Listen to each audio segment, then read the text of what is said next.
Magandang araw po mga kapraps. Dito tayo ngayon sa property. Ito po ay for sale dito sa bayan po ng Nagcarlan, Laguna. Barangay Lagulo po ito mga kapraps.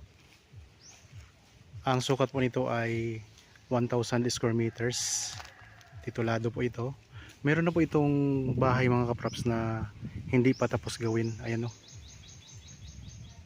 So kung sakaling mabili nyo mga kapraps, pwedeng ituloy nyo na lang po ang pagpapagawa nito. Yan, may bubong na rin po dito sa area na to, sa part na to ng bahay. Dito po ang walang bubong. Pero may nasimula na po siyang sementado mga kapraps.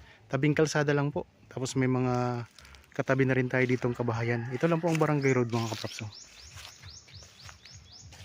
Yan.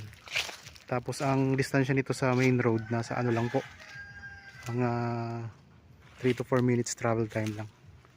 Yan. Itong direksyon na to papunta po yan sa main road. Yan mga kapraps. May linya na kayo ng tubig. Meron na po itong linya din ng kuryente. Ayun mga kapraps, mismong bahay may linya na ng kuryente. Dito sa harap meron na ring bakod yan mga kapraps. So gate na lang po ang kailangan ninyong ilagay dito. Tapos sa gilid, yan sa gilid mga kapraps, wala pa tayong bakod dito. Pag ganito po siya. Ang korte ng lupa, ang frontage po kasi dito mga kapraps ay nasa 24 meters. Ang korte ng lupa ay pahaba po siya o rectangle. Yan, may mga halaman na rin po kayo dito. May mga tanim po ito na lansones. Yan ito, lansones mga kapraps. Ang bahay ay nandito sa may bandang harapan. Yan, sa tabing kalsada po yung bahay. Kaya dito sa likod marami pa tayo o malaki pa po ang ating space. May mga rambutan din po ito mga kapraps na tanim. Ayan po. Ito yung boundary niya. Yan, yung may mga tanim na Madri Cacao. So yung Madri Cacao daw mga kapraps ay pangontra daw po yan sa ahas. Kaya kung mapapansin natin, kapag may bakod, may nakatanim din na Madri Cacao. Yan, dito tayo ngayon sa may bandang likuran ng property. Yan, may bakod na rin po na kawayan. Ayan po mga kapraps. Yun yung pinaka boundary niya sa likod. May tanim na saging.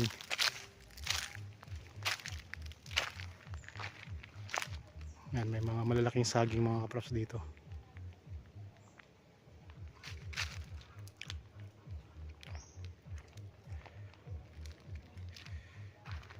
Ito yung pinaka corner ng property. Punta pa tayo dito sa may likod. So mura lang po ang benta nito mga kapraps. Nandyan lang po sa description box at sa title nitong video. Basahin nyo lang po dyan para malaman nyo po ang kompletong detalye. Yan, small cut lang, 1,000 square meters. Kaya affordable po ito.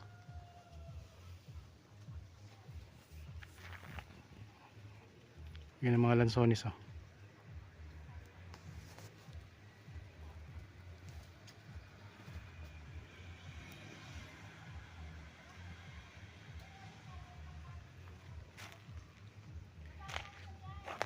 Kunting takbo lang natin papunta sa main road.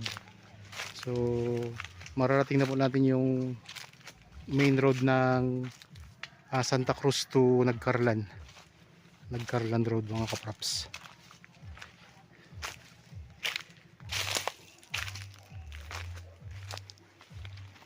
Yan, ito po ang boundary niya. Itong may mga saging na to, straight po yan. So kung sakaling mabili nyo, kailangan na lang pong tabasin tong mga damo dito para mas maging malinis yung property mga kapraps.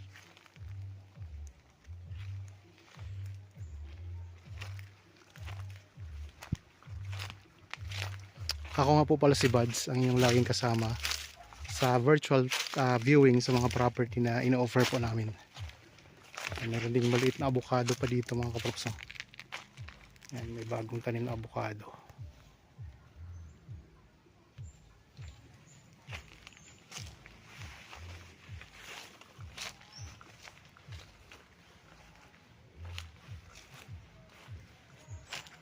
Madri cacao, tapos may dragon fruit.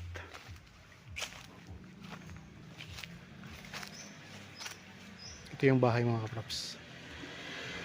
Kunting ano na lang po, tapos na ito eh. Ayan o. May bubong na yero yan. Tapos ito yung hindi pa tapos dito. Kunting-kunti na lang. Pwede nang tirahan ito. Kaya kung gusto nyo pong tumira dito sa bayan ng Nagcarlan, o kaya gusto nyo gawing rest house lang po, pwede na po ito mga kaprops. Small farm lang po ito. May mga kapitbahay na rin po dito mga kaprops. Ayan o, kapitbahay natin. Tapos itong direksyon na to, papunta pa yan sa iba pang mga barangay dito sa Nagcarlan mga kaprops. Tapos pwede rin dito dumaan papunta sa main road.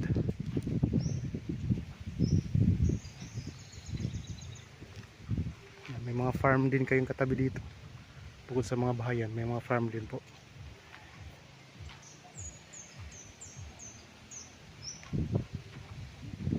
Ipakita ko lang yung front ng property. Ayan, mula dito po mga kaprops. Ito po yung front nya. Mula dito. Pag ganito po, hanggang doon sa likod ng pinaka dingding ng bahay. Yun po yung boundary ng property. Yan, may poste pa kayo dito ng solar oh. Solar light mga kaprops. So ano pang hinihintay ninyo? Kung interested kayo, makikipag-ugnayan na po agad kayo sa amin. Okay, para po sa mga bago pa lang dito sa aking channel at napadaan lang dito sa aking channel, huwag niyo pong kalimutang mag-subscribe at pindutin na rin po ang notification bell para lagi kayong updated sa mga property na i-offer namin. Maraming salamat po. Lagi tayong mag-iingat at God bless po sa ating lahat mga kaprops.